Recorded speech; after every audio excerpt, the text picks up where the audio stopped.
ไม่ร้อนหรอครับ 사실 이따가 이제 저희가 또 여러분들이요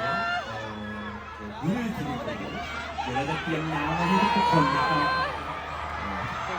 물을 시원하게 끓고 있으니까 เดี๋ยวเราจะมีกำหนดสั่งน้ำกันอย่างเต็มที่เลยเดี๋ยวมาสนุกด้วยกันนะครับ 그리고 여러분들 안전을 위해서 서로 인사 나눕니다. เพื่อความปลอดภัยทุกท่านนะครับอย่าดังกันอย่างสำคัญนะครับ 다치면 안 될 거 있어요. 다치면 안 돼요. เจ็บไม่ได้นะครับบาดเจ็บ